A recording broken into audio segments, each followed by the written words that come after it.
that we will be highlighting the EAC every last Thursday of the month. And today we are joined by the Permanent Secretary of the EAC, Dr. Desai.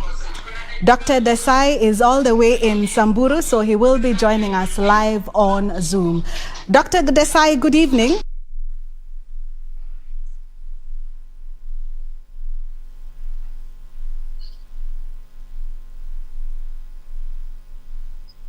Good evening, Dr. Desai. Good evening, Cynthia, and very good to be here with you on this show.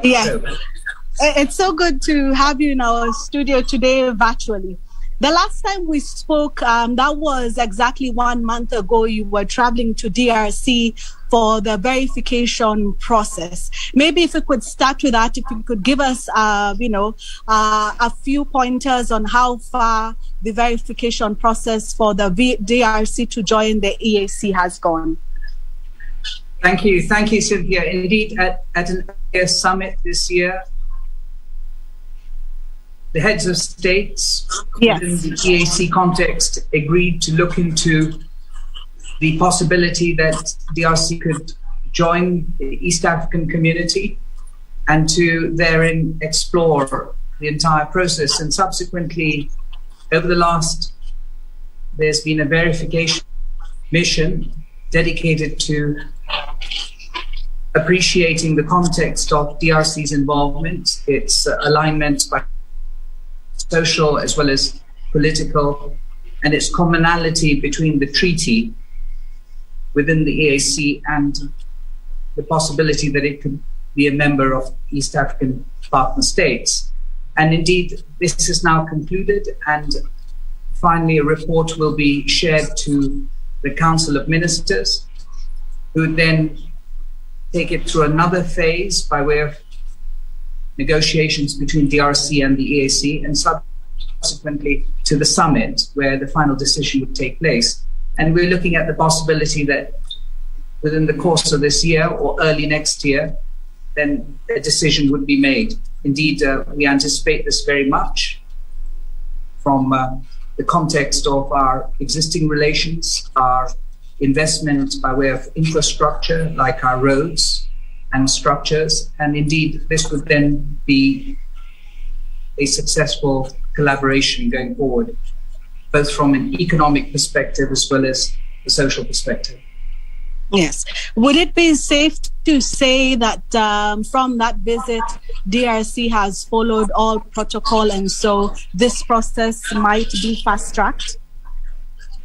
Indeed, I think that we've had an overwhelming commitment and support, and that has greatly reduced the time, and I believe we'll keep on reducing the time as we go forward into the negotiations. I think that there's enthusiasm both ways, and it's complementary from all aspects. Yes.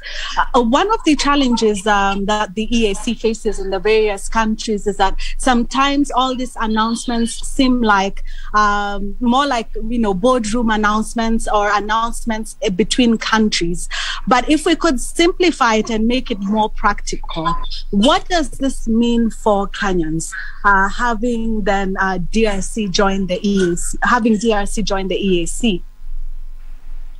Indeed, it would mean a considerable transformation in the relationship we have between DRC and the East African community, the partner states.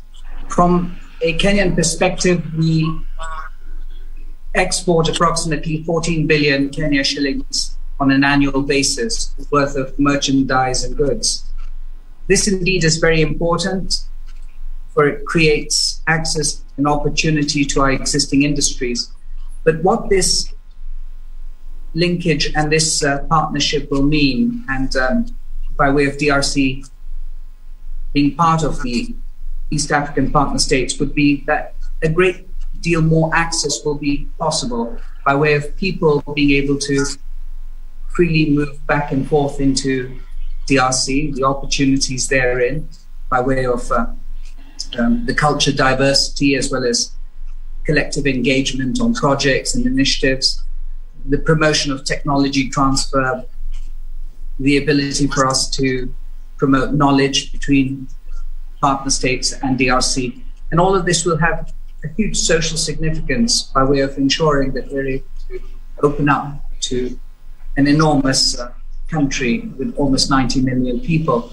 But it'll also make a huge difference in terms of our manufacturing capacities and mutually our ability to appreciate and understand the strength of the markets, the common market, by way of encouraging investment and promoting that greater resilience of our economies within East Africa and Central Africa. And most importantly, of course, it'll mean a tremendous amount by way of ensuring that we promote the necessary transformation of our service sectors, our industrial sectors, commerce, our existing financial sectors.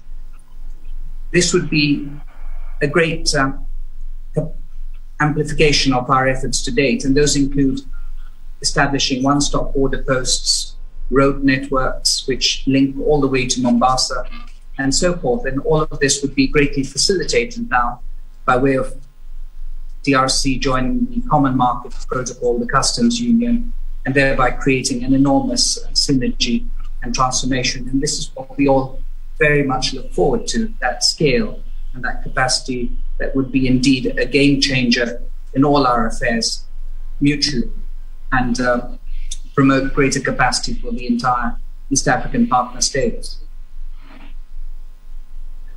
Yes, and just this week, there was an announcement that now Kenyans can travel freely to South Sudan without visas, which is in line with the EAC rules. But there has been concern that there is protocol that is still not, crucial protocol actually, that is still not being followed by South Sudan. What steps are being taken? Indeed, this is all work in progress, Cynthia. The great news indeed, we've had many different movements to date. You know, the application of DRC joining the East African partner states, and this is indeed work in progress. And indeed, you know, the possibility that now as partner states, we can play a more significant role into the exports into DRC, which currently stand collectively at 13%. But even if we look at the developments now taking place within South Sudan and in line with the EAC treaty, this is a significant acknowledgement and an appreciation of the East African partner states by fulfilling what the EAC treaty very clearly spells out to ensure that partner states remove the visa requirements. And I think that we're incredibly grateful and in particular very pleased with this decision, which has major implications by way of, first and foremost, promoting greater movement of people. And this includes everyone, including the youth. Visas generally are a hindrance, but they are also a hindrance to micro, small, medium enterprises and all kinds of commercial activities and services. And so without visas, there'll be a lot more free movement, there'll be a lot more negotiation and collaboration.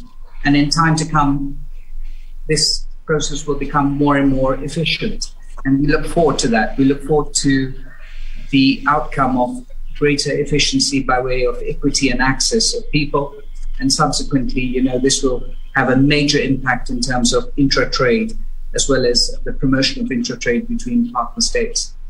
So indeed, these are very much well welcomed by all partner states, including the EAC as an institution, who have hailed this move as a very successful decision by way of supporting what the EAC stands for by way of open integration.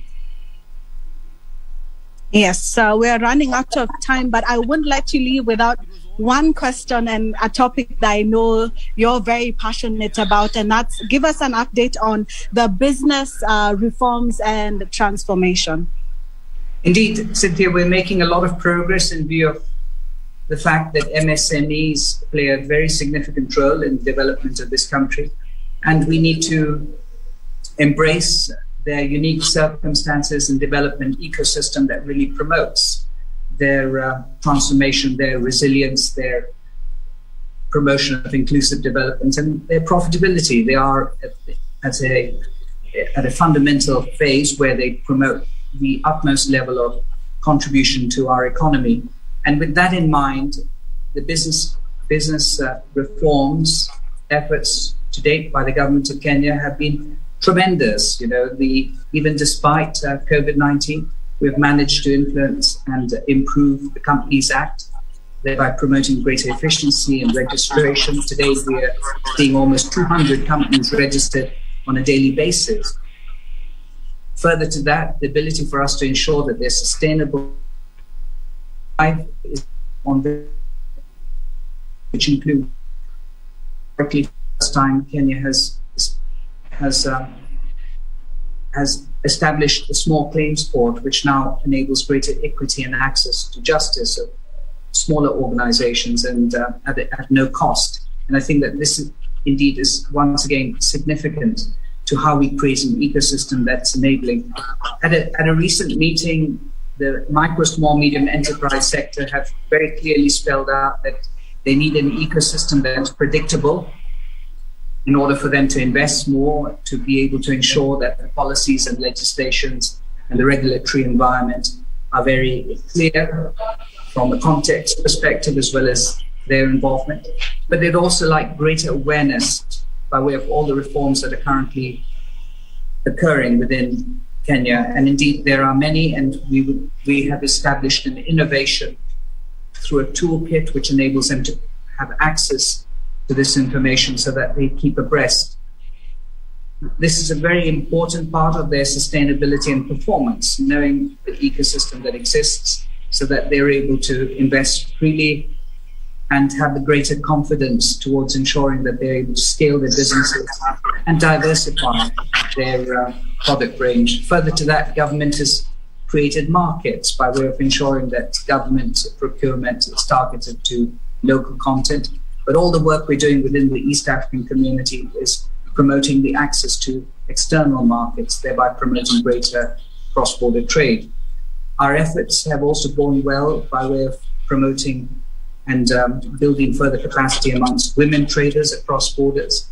Various missions have been developed in order to help understand the intricacies of cross-border trade, which includes certificate of origin and other aspects, all with a view of empowering them in view of the fact that indeed